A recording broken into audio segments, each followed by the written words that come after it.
tons more OpenAI drama today. The newspaper headlines are abuzz with this new discovery. Everyone's pointing their finger at Mira as the person behind the coup that kicked out Sam Altman back in November. New York Times, Business Insider, New York Post, and many, many more. Here's the problem. If you've been following that whole thing going on OpenAI, this doesn't seem to line up with reality. Here's Mira. So she posted this March 8th.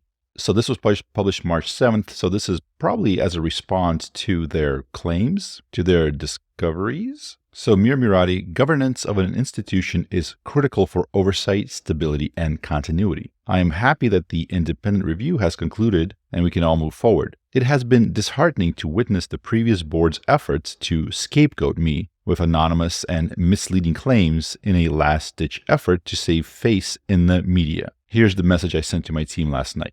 Onward. So for people that aren't aware, so basically there were several people on the board before this that have links to some controversial organizations. And as far as we know, as far as we understand, they kind of started that coup to kick Sam Altman out, and they were trying to either dismantle OpenAI or give it over to Anthropic. We'll come back to that in just a second, but here's Mira. So she's posting this. This is her message to the team. She's saying, "Hi, everyone. Some of you may have seen the New York Times article about me and the old board. I find it frustrating that some people seem to want to cause chaos as we are trying to move on. But to very briefly comment on the specific claims here, Sam and I have a strong and productive partnership, and I have not been shy about sharing feedback with him directly. I never reached out to the board to give feedback about Sam. However, when individual board members reached out directly to me for feedback about Sam, I provided it. All feedback Sam already knew. That does not in any way mean that I'm responsible for or supported the old board's actions, which I still find perplexing. And yes, so do a lot of people, I think. They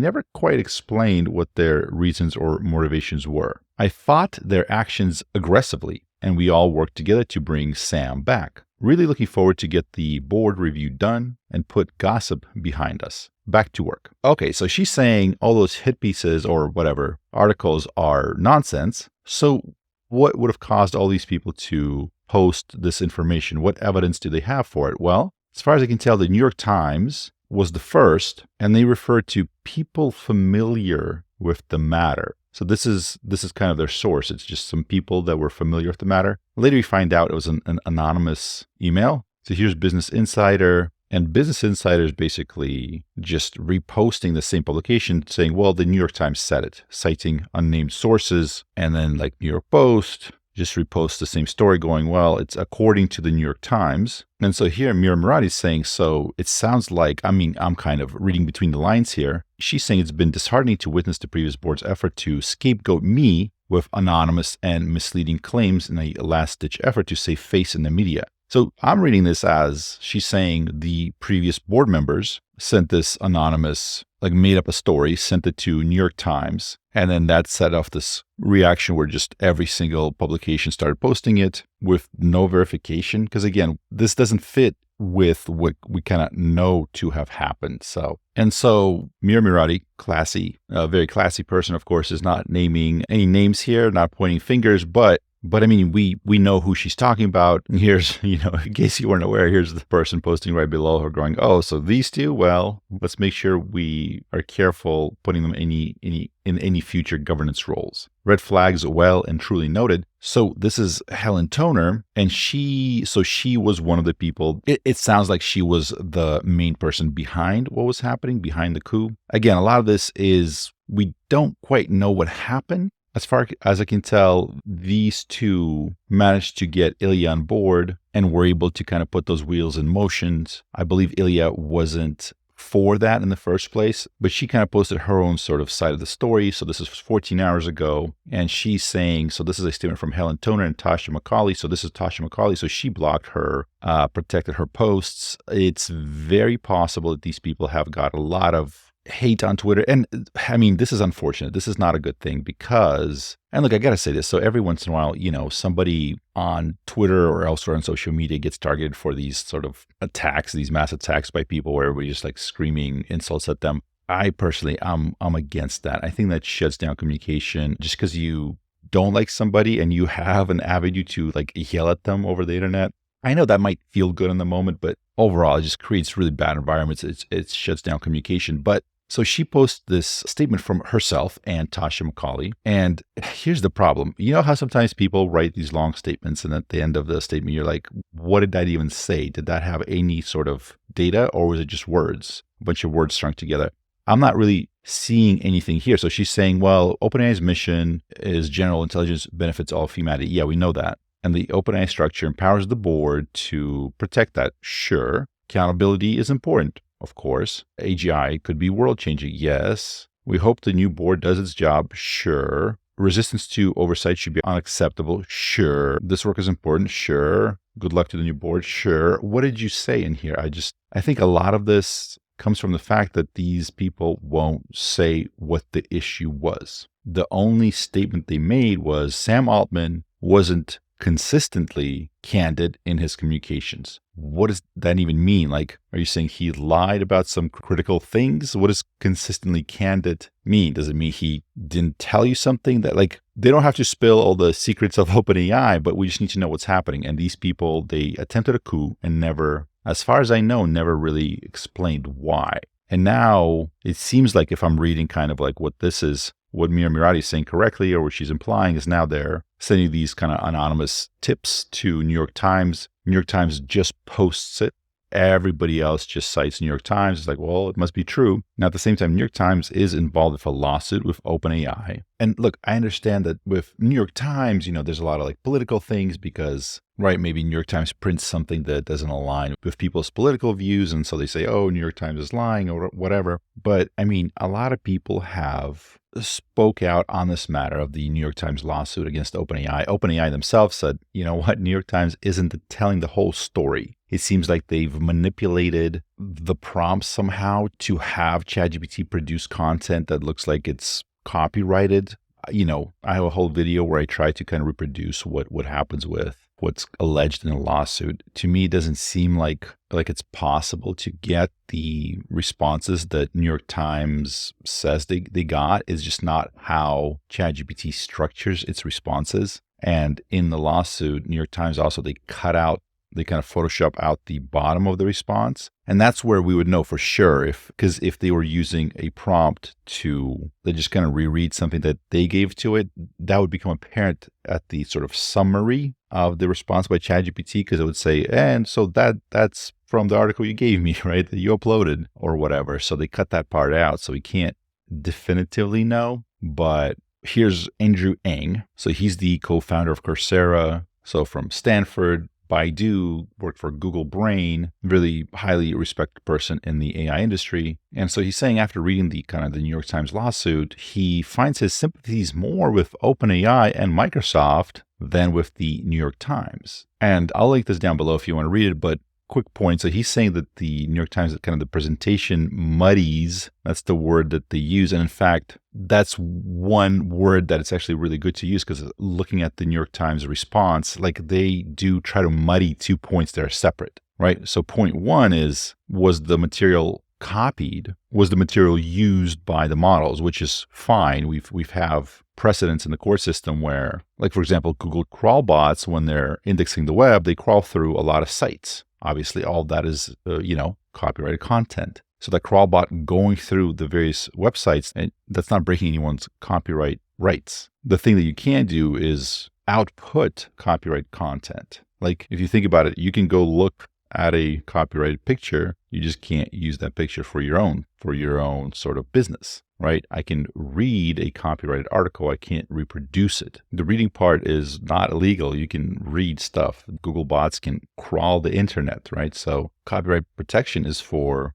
protecting the output. You can't just copy somebody's work and replicate it and use it, etc. And so Andrew Ng here is saying that, well, what New York Times is doing is it kind of tries to muddy, to kind of mash that two together so you're not quite sure which one they're talking about. And there's a lot of commentary on social media that, because of what he believes is a muddied presentation, it draws a link between them that I'm not sure that's what people think it is, right? So people kind of are confused because they don't understand the distinction. New York Times doesn't really help them understand that distinction. And so they're like, oh, it must be OpenAI is doing something bad. right? He's saying, look, he understands why media companies don't want AI training on their documents, but believe that just as humans are allowed to read documents on the open internet, learn from them, and synthesize brand new ideas, AI should be allowed to do so as well, right? I mean, that's what happened here. So New York Times posted this, and then Business Insider just rewrote that article, right? Cited the New York Times. The New York Post did the same thing, right? The New York Times isn't suing them for reading the article, right? That would be silly. This is totally normal. This is totally within copyright laws. And then he says on two, so was ChatGPT reproducing New York Times articles? He's saying that he suspects a lot of examples of ChatGPT regurgitating articles nearly verbatim were due to a RAG-like mechanism. So this is, again, I'm trying to simplify stuff so everybody can understand it. And hopefully I'm doing justice to what he's saying, so I apologize if I'm not. But I mean, kind of how I would have said it is New York Times uploaded some documents to ChatGPT, and then they were like, hey, ChatGPT, read that back to me. Or in this case, it's where the user prompts the system to browse the web and retrieve a specific article and then print it out, right? And then he's saying, if my statement here isn't accurate, I would love to see New York Times clarify this. And again, they haven't. And he's saying, to be clear, I believe independent media is important for democracy and must be protected. I also sympathize with media businesses worried about generative AI disrupting their business. But I'm not convinced the New York Times lawsuit is the right way to do this, right? And I really agree with this statement because we need to have open, independent, trustworthy media, right? There's been a massive, massive decline in newspaper advertising revenue as, so you can imagine a line here that shows Google's ad revenue just skyrocketing as newspaper advertising revenue just plummets. And so that's, of course, putting a lot of pressure on them. They're worried about if they're going to be able to continue. And now you have this generative AI disrupting their business potentially moving forward. But as Andrew Ng says, I'm not convinced the New York Times lawsuit is the right way to do this. And so I am also the same opinion. They're not going about it in the right way. This is not good for their credibility. All these other sites, they just kind of reposted without checking. I think it undermines everyone's credibility. So in response to this, Jimmy freaking Apples, which could this be Sam Altman's his anonymous Twitter account? Is that what's happening here? He says OpenAI is nothing without its drama, right? Playing on the whole OpenAI is nothing without its people quote. And he's saying now that this is out of the way, let's get on to the release already. Because if you haven't been following yesterday, for example, I, like many other people, assumed that we're going to see a big release rolling out of OpenAI. I sat there in suspense waiting. Nothing happened. Well, there was a big announcement that we'll get to right now, but that was posted in the evening, and it's not what we were kind of expecting. By the way, Sam Altman responded to Jimmy Apple saying, patience, Jimmy, it will be worth the wait, which is kind of important because a lot of people called me crazy for following Jimmy Apples for posting some of his stuff, saying it's just some anonymous account that's just trolling everybody. As we've covered on this channel, it's more than that. Because here's Sam Altman confirming that some of these leaks are true. I mean, to me, this is a little bit heavy-handed. I feel like this kind of breaks the mystery, but okay, that's fine. All right, Jimmy responds, it's the final countdown. Da-da-da, da-da-da-da-da. Bros quote tweeting himself. Love the dedication, Sam. I apologize if you're confused by this. This is just me doing victory laps around the track, yelling, I told you so, I told you so. Shortly prior to that tweet, Sam Altman says, I'm very happy to welcome our new board members, and we'll dive into who these people are. And he's saying, I'm thankful to everyone on our team for being resilient, a great OpenAI skill, and staying focused during a challenging time. In particular, I want to thank Mira for a strong partnership and her leadership during the drama. So wait, Sam Altman's saying she wants to thank Mira for the strong partnership? But wait, I thought the New York Times said, look at this. They said she was the one that pushed him out. Mira Murati pushed him out. So confused. It almost seems like New York Times was not correct. And so he's saying that thank Mira for a strong partnership and her leadership during the drama since that time and in all the quiet moments where it really counts. Greg, so that's one of the co-founders with Sam Altman, so I think he was there from the beginning. We kind of saw a little bit of that play out with the Elon Musk lawsuit. And he's saying being in the trenches always sucks, but much better being there with the two of them. And this is the important part. He's saying, I learned a lot from this experience. One I think I'll say now.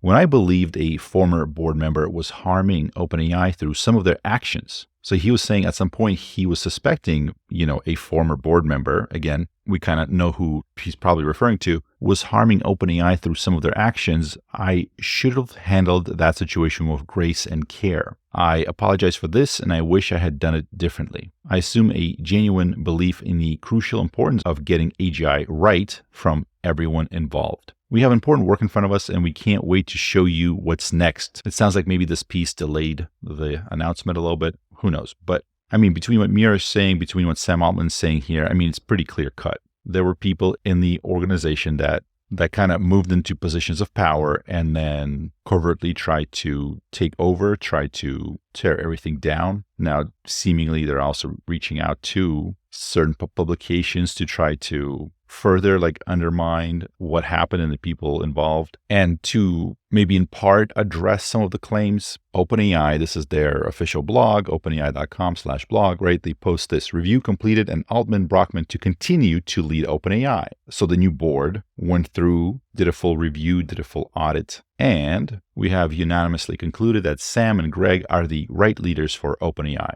And this was after the special committee of OpenAI board today announced the completion of the review by Wilmer Hale. The firm conducted dozens of interviews with members of OpenAI's board. So it looks like the previous board that were there during this whole time that knew about it, OpenAI executive, advisors to the prior board, and other pertinent witnesses. They reviewed more than 30,000 documents, evaluated various corporate actions. Based on the record developed by Wilmer Hale and following the recommendations of the special committee, the board expressed its full confidence in Mr. Sam Altman and Mr. Greg Brockman's ongoing leadership of OpenAI. And they're adding 3 new board members: Dr. Sue Desmond-Hellmann, former CEO of Bill and Melinda Gates Foundation and the board of directors at Pfizer, and on the President's Council of Advisors on Science and Technology; Nicole Seligman, and Fidji Simo. She is the CEO of Instacart, and they will continue working closely with the current board members, Adam D'Angelo. He was on the board during the whole coup. Initially, we thought that maybe he was the one behind it because of some conflict of interests, but that turned out not to be the case. He's on the board, and I believe he's the founder and the CEO of Quora. And then Larry Summers, Brett Taylor, Greg, Sam, and OpenAI's senior management. So we've covered them in various other videos. And they're also adopting a few new key enhancements. Various guidelines. What jumped out at me is this one: creating a whistleblower hotline to serve as an anonymous reporting resource for all OpenAI employees and contractors. But this is where I think we get into kind of the meat of what happened. So this is after they did the audit, the review. So this is Wilmer Hale, an international law firm, as they describe themselves. And so they were looking into kind of doing a review of the events that happened in November and December 2023 with the removal of Sam Altman and Greg Brockman from the OpenAI board of directors and termination of Sam Altman as CEO. So they reviewed 30,000 documents, all the stuff that we talked about. So it seems like they did a really, really deep kind of analysis of this, which I got to say,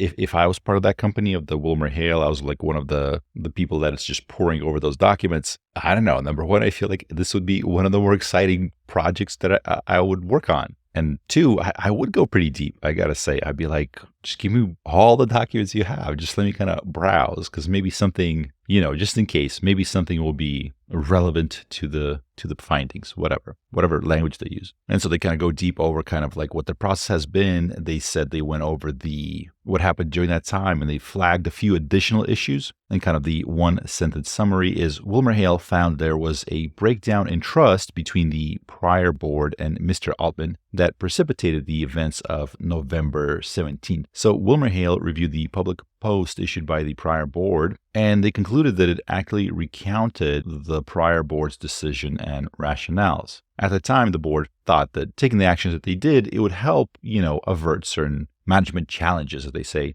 They did not anticipate that the actions would destabilize the company. And this is also important. They found that this did not arise out of concerns regarding product safety or security, right? So this wasn't, they developed AGI and it escaped and whoops, shut everything down. Or, potentially something that could be viewed as a security issue, which that was one of the things that we talked about. Some leaked documents made it seem like maybe Ilya saw something that kind of spooked him and everybody else also at the same time, something that is potentially dangerous. And so here they're saying, so this was not due to safety or the pace of development or OpenAI's finances or its statements to investors, customers. So, there's no shenanigans involved, no lies, no safety issues, etc. Instead, it was a consequence of a breakdown in the relationship and loss of trust between the prior board and Mr. Altman. And they're saying, so the board kind of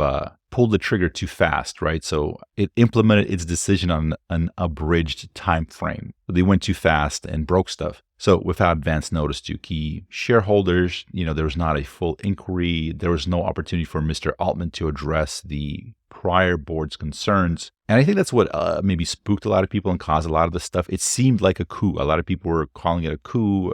They tried to do it so fast, it just turned everything upside down. WilmerHale found that the prior board acted within its broad discretion to terminate Mr. Altman, but also found that his conduct did not mandate approval. That was supposed to read, did not mandate removal, as in, Sam Altman did not do anything that would justify his termination. After reviewing the WilmerHale findings, they recommended to the full board that it endorse the November 21 decision to rehire Mr. Altman and Mr. Brockman, and they expressed its full confidence in Mr. Altman and Mr. Brockman's ongoing leadership of OpenAI. So basically they're saying, yeah, let's put them back in charge. So we don't know what might have happened, but based on some of the other documents and stuff like that we've read during the time in November, so Helen Toner, in the months leading up to that, posted a paper. So she's one of the authors, Decoding Intentions, right? And there's this part, let's see, so this is like page 29, I think. And so this paper starts with the Cuban Missile Crisis, and sort of like the Soviet versus the U.S.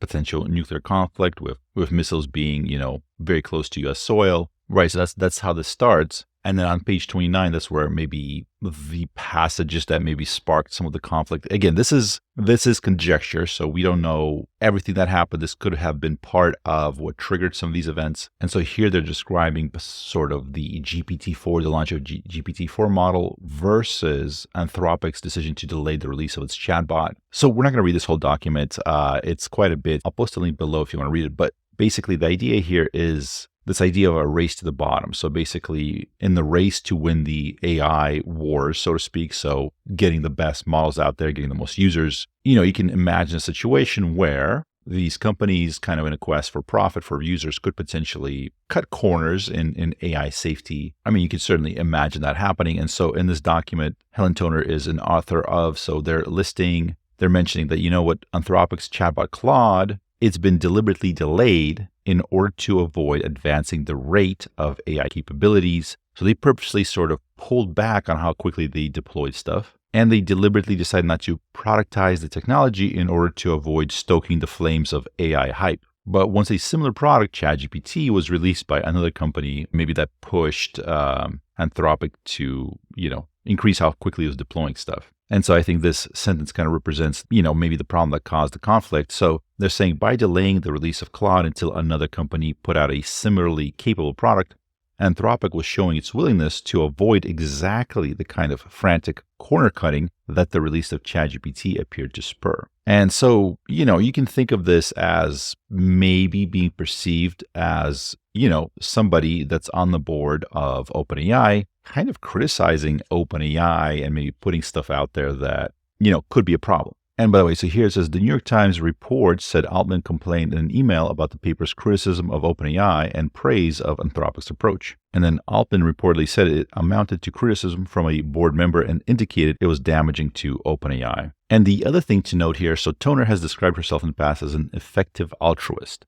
So effective altruism, or EA as it's referred to. So just keep that in mind, because that's a whole separate thing that's kind of evolving right now, kind of the relationship of EA and AI and artificial intelligence. So 3 months ago, back when all this stuff was happening, so I posted this on the channel asking, what are your thoughts on Helen Toner? So we got almost 4,000 people that took part in this to vote, right? So, and basically the 3 main responses were, you approved of everything she did, that she did the right things for the right reason. And again, only 4% of the people thought that was the case. 27% of the people, so a big chunk of the people, right, said good intentions, but she executed poorly and failed. So again, and so this deep dive that we just covered by that legal firm, I mean, that's kind of what they're saying, that maybe, although they never talked about really her intentions, just a breakdown of communications, but certainly they said that the execution was bad, right? So, and then almost 40% of you, so 39% said all bad. So bad ideas, bad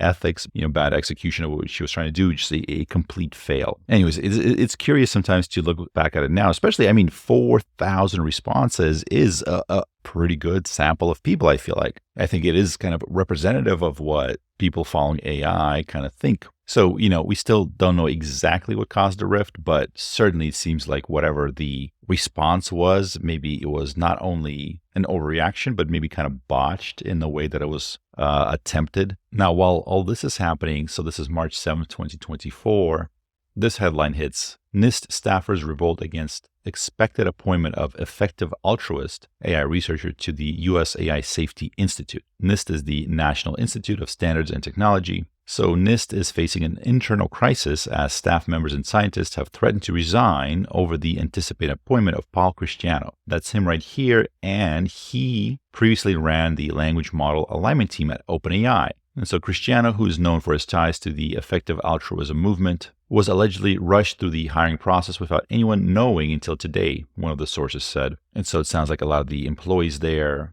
felt that his association with EA would compromise the Institute's objectivity and integrity. And so, by the way, this is on VentureBeat. I'll post a link below. So they're saying many say that EA, effective altruism, it's defined as intellectual project using evidence and reason to figure out how to benefit others as much as possible. But it turned into a cult-like group of highly influential and wealthy adherents. And it was made famous by the FTX founder and jailbird Sam Bankman-Fried. So I believe he got something like 100 years for fraud and other charges related to the collapse of his crypto exchange FTX. And so his lawyers are arguing that his prison sentence should be reduced significantly to 5 to 6 years because of his autism. Now, I'm not a lawyer, so take this with a grain of salt, but I'm going to go ahead and say it. I don't think that approach will work. Now, I'm kind of kidding, of course. Obviously, you're not going to get 1/10 of the sentence for fraud because of ASD. There's no chance of that. But, I got to say, so they're saying, he's uniquely vulnerable in prison due to difficulties with social cues and unwritten rules, right? Certain inconsistent facial expressions and tone of voice may lead to miscommunications, right? ASD would affect how he evaluates risk. I got to say, this is all like 100% accurate. Like he is, I think it's easy to see why somebody with autism might have a unique sort of set of risks in a situation like that. They didn't put him in the quote unquote nice jail with the white collar crime. They put him in like the really, really bad one. Now, I wasn't really aware of effective altruism. I don't know too much about it, so I apologize if maybe I'm missing some points here. I'll try to read up a little bit more. But I first heard of it when Sam Bankman-Fried, during his kind of court case, I didn't follow that too closely, but I just saw the headlines. And the second time I ran into EA was with Helen Toner and the thing that was happening at OpenAI. And now this is the third time, so this is Paul Christiano. And now there seems to be some sort of a rebellion against appointing an effective altruist to the U.S. AI Safety Institute. People are threatening to quit, including some, sounds like they said, quote, star employees. I don't know if there's any specifics here, but once again, it sounds like AI is becoming another sort of contested topic with different people at different sort of political views or organizations that they belong to, social clubs they belong to. Now we'll start trying to push and pull AI in whatever direction that they feel is right. But this is heating up, so stay tuned. My name is Wes Roth, and thank you for watching.